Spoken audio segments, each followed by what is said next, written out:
Hello everyone, চলে আসলাম নতুন আরও একটা ব্লগ নিয়ে। তো আজকের ব্লগটা শুরু করতেছি দুপুরবেলা থেকে। তো আজকে দুপুরে আমরা রান্না করব চিকেন। তো এই কারণে আর কি হলুদ আর লবণটা আগে মাংসের মধ্যে মেখে রেখেছিল। তো এখন আর কি রান্না করার জন্য যা যা লাগবে সব কিছু দিয়ে দিতেছে, যেহেতু গ্যাস কম। তো এই কারণে আর কি এখানে সয়াবিন তেল, তারপরে পেঁয়াজ, হলুদের গুঁড়ো, মরিচের গুঁড়ো, ধনিয়া, তারপরে আদা রসুন বাটা আর কি চিকেন রান্না করার জন্য যা যা প্রয়োজন এখন সব কিছু আর কি ভালো করে ম্যারিনেট করে নেবে। আজকে কিন্তু মাংসটা মেখে রান্না করবে।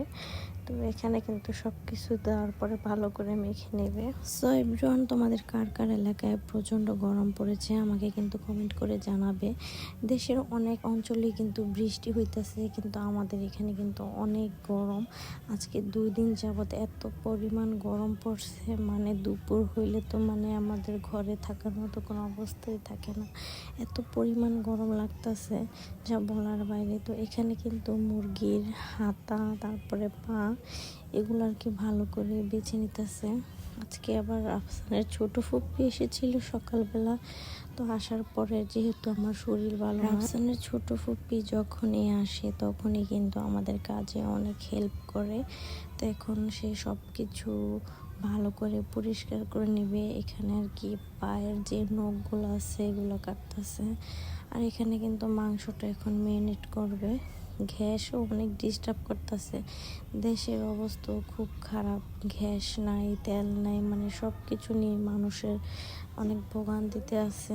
তো তোমাদেরও কার কার এরকম প্রবলেম হইতেছে অবশ্যই কমেন্ট করে জানাবে।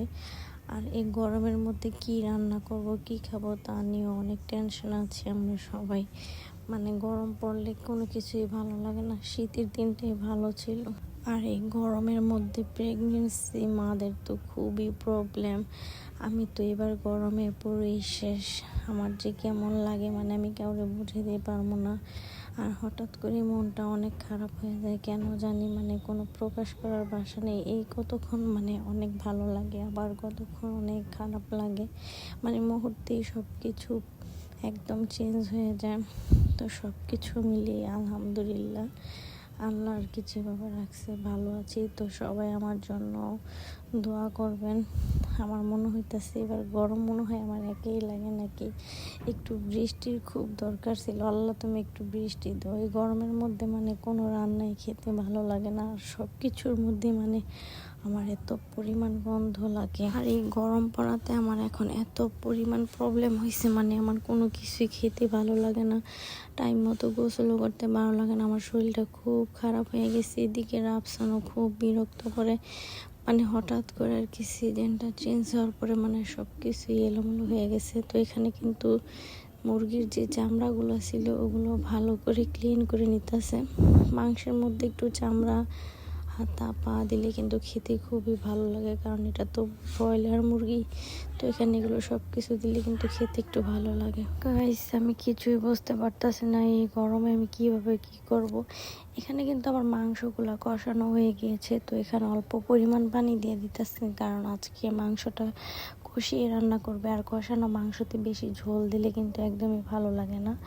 আর এখানে কিন্তু আজকে ঘন্যা মাছের যে শুটকিটা আছে, বড় মাছের, তো ওই শুটকিটা আর কি রান্না করা হবে।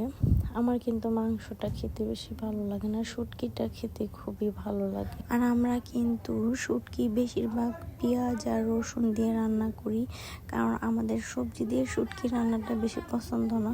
আর এখন পেঁয়াজ আর রসুন দিয়ে শুটকিটা বোনা বোনার সাথে ভাজা ভাজাও করে নিবে। তো এখানে আর কি আজকে বেশি পরিমাণ শুটকি দিয়ে নিতেছে। তো এখন শুটকিটা ভালো করে কেটে টুকরো টুকরো ছোট ছোট করে নিতেছে। এটা তো আর কি বড় মাছের শুটকি ছিল, তো এই শুটকিটার মানে একেবারে ছোট ছোট করে কেটে নেবে। আর তোমরা কিন্তু আমার এই শুটকির রেসিপিটা দেখে অবশ্যই বাড়িতে রান্না করে খেয়ে দেখতে পারো যে বড় মাছের শুটকি কিভাবে রান্না করলে ভালো হয়।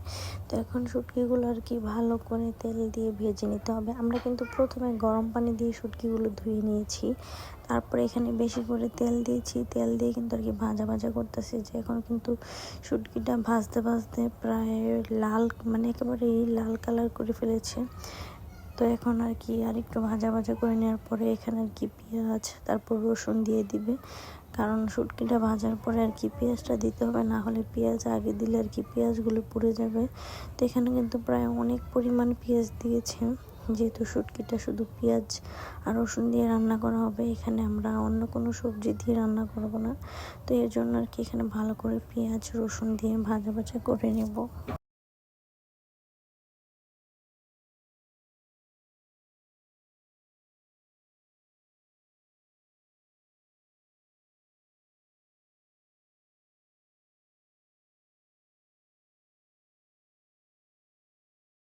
এখানে কিন্তু শুটকির পেঁয়াজ ভাজতে ভাজতে এখানে আমার তরকারিটাও হয়ে গিয়েছে।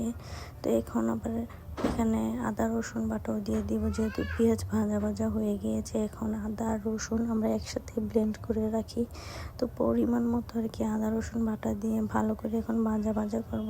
সাথে কিন্তু আমরা হলুদের গুঁড়ো দিয়ে দিব, হলুদ, তারপরে মরিচ, তারপরে ধনিয়া যা আছে সব কিছু এখন দিয়ে দিব। তোমাদের কাছে কোন শুটকিটা ভুনা করলে বেশি পছন্দ তোমরা অবশ্যই কমেন্ট করে জানাবে। আমার কাছে কিন্তু শুটকি ভর্তা বলো, শুটকি রান্না বলো, শুটকি ভুনা বলো, শুটকির রেসিপি দিয়ে যাই বলো না কেন, আমার কিন্তু শুটকি রেসিপিটা বলতেই খুব পছন্দের একটা খাবার। তো এখানে কিন্তু আবার কথা বলতে বলতে ধনিয়ার গুঁড়োটাও দিয়ে দিতেছে। তো এখানে এগুলো দেওয়ার পর আর কি ভালো করে নাড়াচাড়া করে নেবে। একটু পানিও দিয়ে দিতেছে মশলাটা কষানোর জন্য, যেহেতু একটা কীরকম ধক আসতেছিল, তো তার কারণে অল্প একটু পরিমাণ পানি দিয়ে দিল। এখন ভালো করে আর কি কষিয়ে নেবে। আর তোমরা কিন্তু আমাদের এই শুটকি ভুনার রেসিপিটা দেখে বাড়িতে অবশ্যই ট্রাই করে দেখবে যে ঘুনিয়া মাছের শুটকির রেসিপিটা কেমন লাগে বা বড় মাছের শুটকি রেসিপিটা কেমন লাগে। তো আমাদের কিন্তু এই শুটকিটা খুবই মজা হয়েছিল, আজকে খাওয়ার জন্য কিন্তু পারফেক্ট একটা রেসিপি ছিল। আমার মনে হয় মাংসের থেকেও শুটকিটা বেশি মজাও হয়েছে। তো এখানে কিন্তু মশলা কষানোর পর আর কি শুটকিটা সিদ্ধ হওয়ার জন্য পর্যাপ্ত পরিমাণ পানি দিয়ে দিছে এখানে। তো এখানে কিন্তু আবার একটু ঝাল ঝাল করার জন্য 2টা কাঁচামরিচ আর কি মাঝখান দিয়ে কেটে তারপর দিয়ে দিয়েছি। এখানে কিন্তু একটা লাল পাকনা মরিচ দিয়েছে, সাথে একটা কাঁচামরিচও দিয়েছে। আর আজকে যেহেতু রাফসানের দাদু আর কি রোজা রাখবে, তো তার জন্য কিন্তু আমাদের বিকেলে আবার কিছু ইফতারেরও আয়োজন করা হয়েছে। তো এখানে কিন্তু ওই দুপুরের রান্না শেষ। তো এদিকে আবার সন্ধ্যার সময় একটু লেবু চিনি দিয়ে একটু সিম্পল শরবত বানানো হয়েছে, সাথে রান্না করা হয়েছিল বুট, তারপরে পেঁয়াজু, আলুর চপ, মানে আলুর চপটা আর কি বানানো হইতেছিল চুলা। তো এখানে কিন্তু আবার মুড়িটাও মাখায় নিতেছিল সুন্দর করে, যেহেতু আজান দিয়ে দিছে। তো তোমাদের কাছে আমার আজকের এই মিনি ব্লগটা যদি ভালো লাগে থাকে তাহলে অবশ্যই লাইক কমেন্ট শেয়ার একটা সাবস্ক্রাইব করে যাবে। তো আজকের ব্লগটা এ পর্যন্ত, সবাই ভালো থাকবে।